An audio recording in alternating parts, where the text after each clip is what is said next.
That's dope. Good for you, man. That's really dope. Thank you, man. That's a great thing to have happen. Thank you, man. So I'm assuming you've been paying attention to these Rushmores that our social media yeah. staff has been. You guys are releasing. fucking funny as fuck. What do you got any thoughts on any of them? I mean, honestly, the one that you guys did with Rocky and The North B-Dot and Minneapolis shit, one. yeah, I think. You see I'm Southside reppin', Bigfoot steppin', Zone 3 section is God flow perfection. Niggas hating on the church like I ain't blessed they section. If we ain't talking money, I got a weak connection, that's on the hood. She said get a bag, so I get it, got it good. Don't complain about my problems, I just put it in a wood. Seen a genie the other day, she said nigga, make it good. So I wish for good health, then I wish to look, it's chief, not lieutenant. I'm glad it all came to the light for sure. All right, let's get into this. You ready? Facts, yeah, okay, yeah. so another episode of Live on Lake Street. I'm Jake Faircloth. We got a special guest today. Do you go just by NOVYON now? I mean, to my friends, yeah. But Okay. finding NOVYON. Finding still. NOVYON Yeah. or NOVYON if you're his friend. Yeah. I like it. Well, welcome to Live on Lake Street, man. Thank you. It's a pleasure to have you. Thanks for having me. Yeah, of course. Yeah. So first and foremost, let's just get into like what have you been working on? What you've been doing?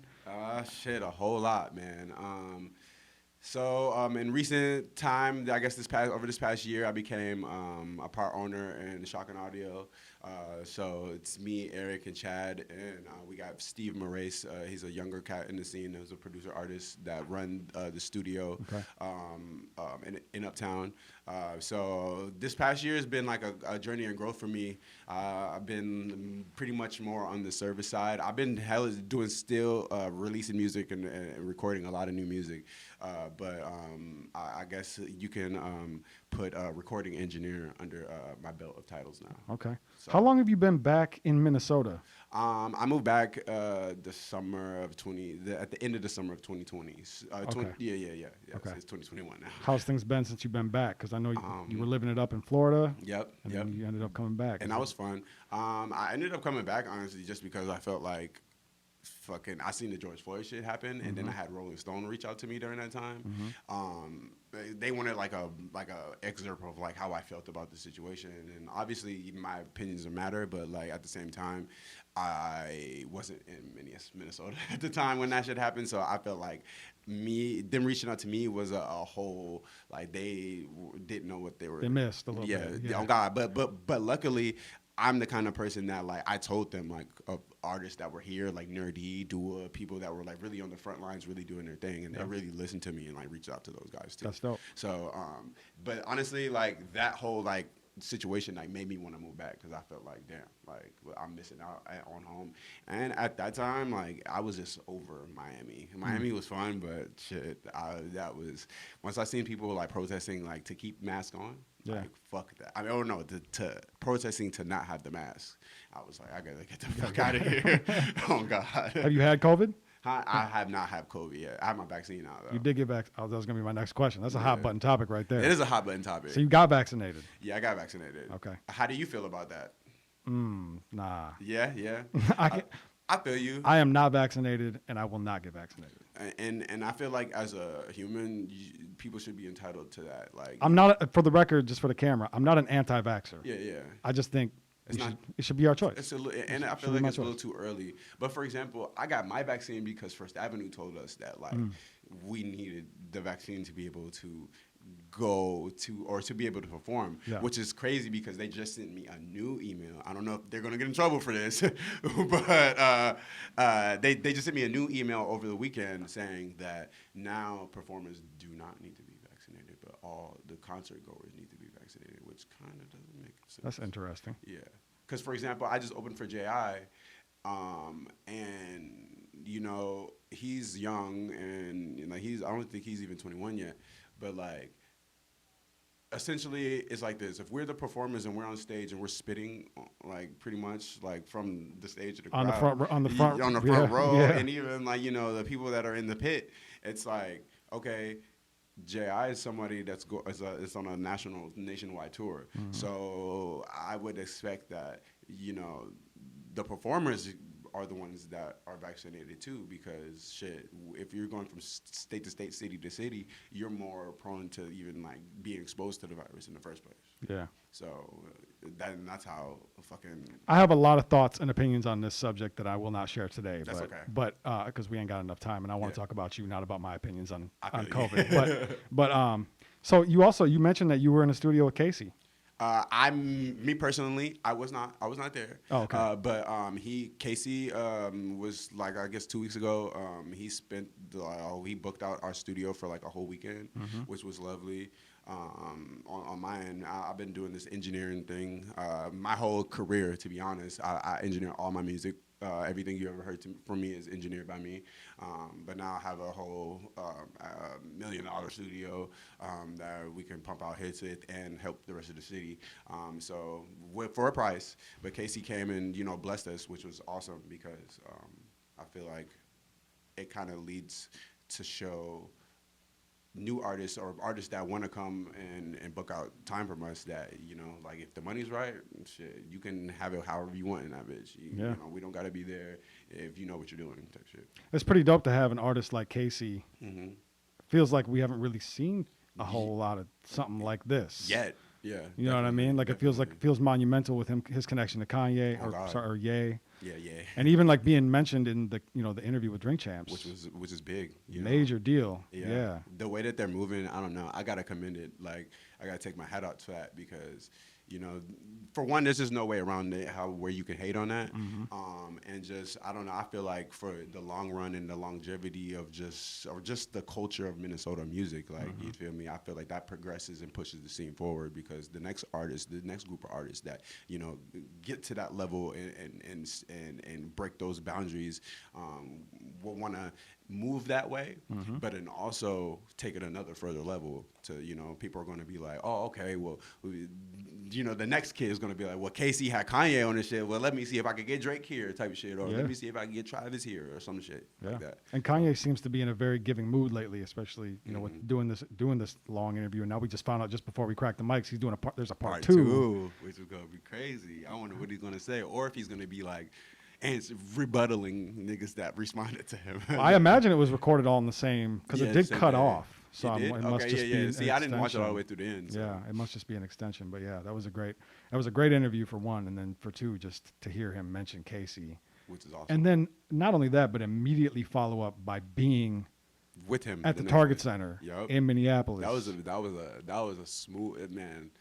Shouts out to Casey because you feel me. I feel like he's like on this like. Just charge of trying to like show people like I'm really about my shit and I'm not bluffing. So like and really repping Minnesota behind it. Yeah, you feel me? And like showing it. Like him posting those videos that he did with Boo, like Akon's brother, and my studio was like lit. I'm like, oh my god, the prices is going up at Shotgun Audio. So that's dope. Good for you, man. That's really dope. That's a great thing to have happen. Thank you, man. So I'm assuming you've been paying attention to these Rushmores that our social media staff has been releasing. You guys are fucking funny as fuck. What do you got any thoughts on any of them? I mean, honestly, the one that you guys did with Rocky and the North Minneapolis one. Yeah, I think you guys are pretty much spot on. Like, you feel me, with people that like, okay. Let me just start by saying that like the artists that feel any kind of way about that, especially if you're no one that's even like I don't want to say that's done anything because that's like that's rude, but there's no, you could say it. Okay, if you haven't done anything, man, like your opinion on that shit hasn't mattered. Doesn't matter. There's a bunch of artists that have just like sprouted or even blossomed or even just decided they wanted to make music that have known about these artists, have seen these artists, that have their own opinions on these artists for over a decade now.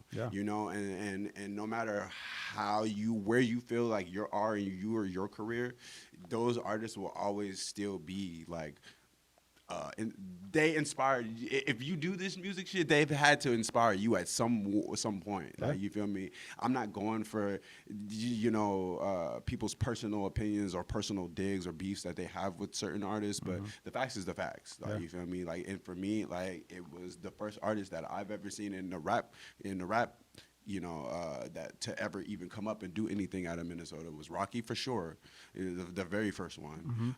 There's actually 50 Tyson was the first one, to be honest. But even to see him like in his growth over the past decade has been amazing. Because he's still here and he's still doing shit and he's still influential. In ways, absolutely. And Rocky, he's been on his own journey, but like even to see him still around, and even to see that Rocky even knows who like Plaza is, is should let people know that people are still watching and their influences are still like heavy in the scene, whether people like them or not. Facts. That's but that's the big one right there, is whether people like them or not. Yeah. You have to give them their flowers, give them their, God. Impact.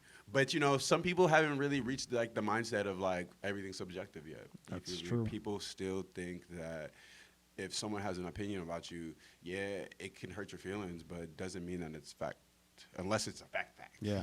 Like so. That's how I feel about it. I feel like that shit was spot on. The St. Paul one, I feel like there's been way too many players in the St. Paul like rap scene to. I feel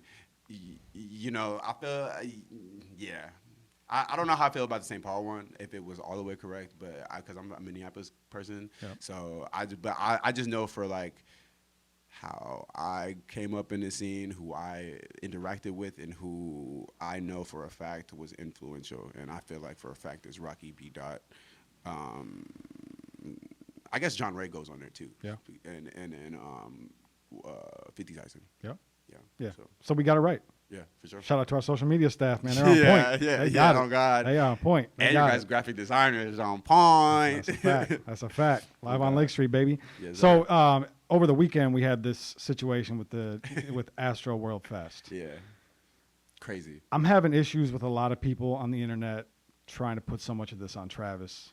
Yeah. I'm trying to sort of keep my opinions held close to the chest. Yeah.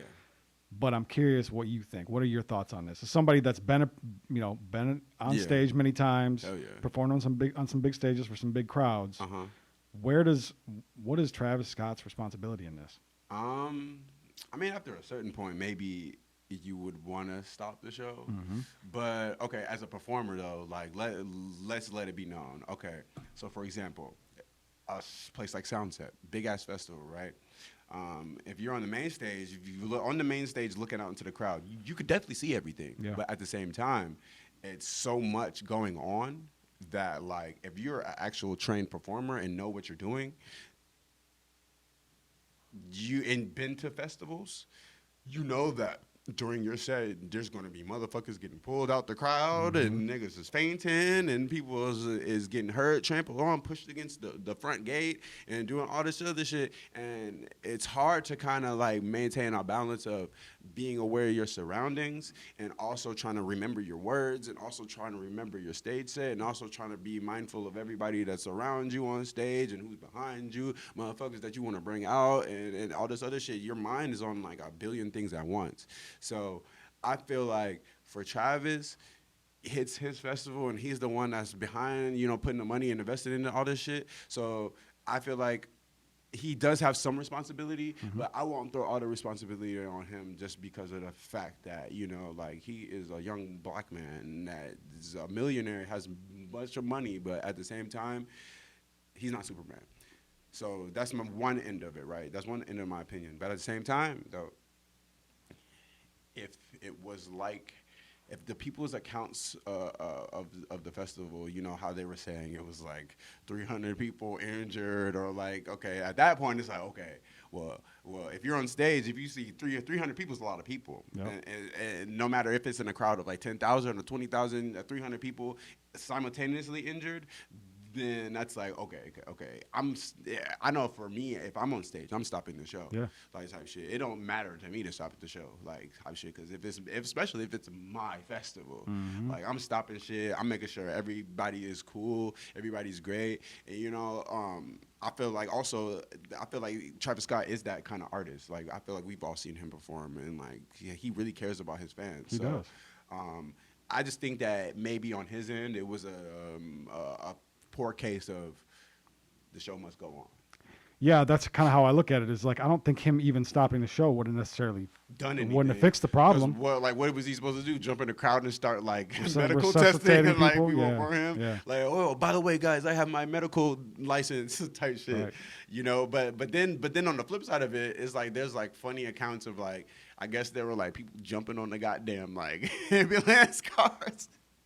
Like, okay, like we care about people and we care about people's safety first, second, and last, right? But like, is that not funny as fuck? Like, some of it is, yeah. I mean, I saw footage of them rushing the gate too, and at first it was like, oh shit, there they go, and then you start hearing people scream because they got stuck, their foot stuck in the gate. Like Black Friday. Yeah, so it's like, but for sure, some of it's gonna land on Travis. Yeah. It's his show, like you said, it's his show. I mean, they're suing Drake now too.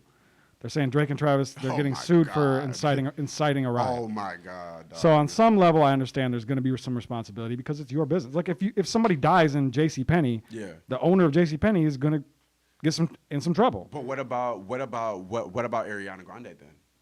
What about Michael Jackson? I mean, what about Prince? What about the Beatles? What about? Exactly. I mean, this shit was happening at their shows forever.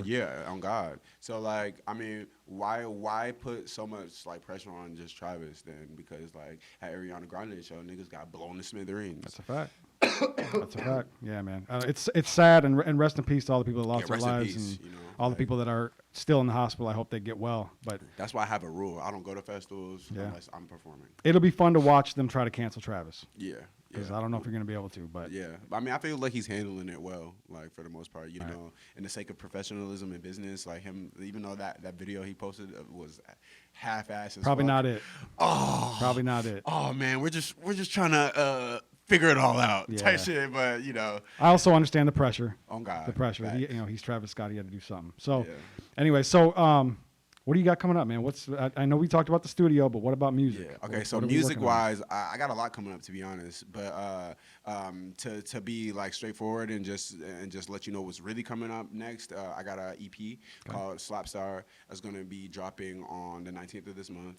I was going to release it last month, but Do-Over was releasing a project, and also I just wanted to get like all my like shit together in order before I put this project out, because like people like Mike Campbell, for example, have been telling me, yeah, man, I feel like they feel like I could capitalize off of like Spotify and like, you know, just user playlist, editorial playlist if I like uploaded my music to like DSPs like 3 weeks in advance instead of just like being like Drake and just dropping out of like, you know, the blue.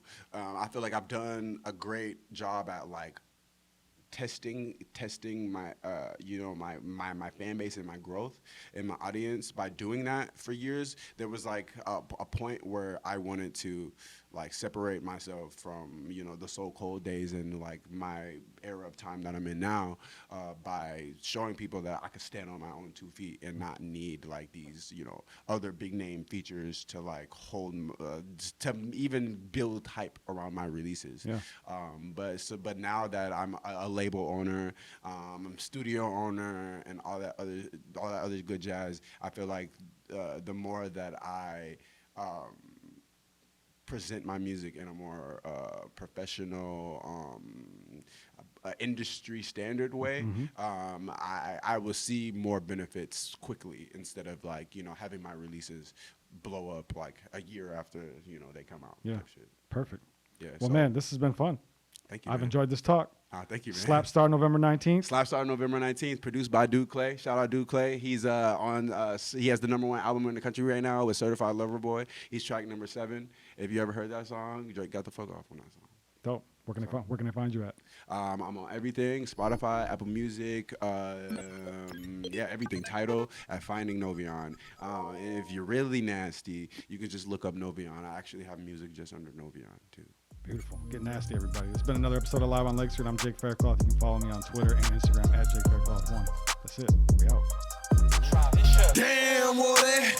In high school, I let it blam, Woody. I wasn't playing, Woody. I'm coming straight out the south. Hey, genius, best watch your mouth. When I put up on PNB Rock, that nigga ain't even come out. You moving ounces, I just moved 100 things in a drought. You want the south side, outside the fence of your house.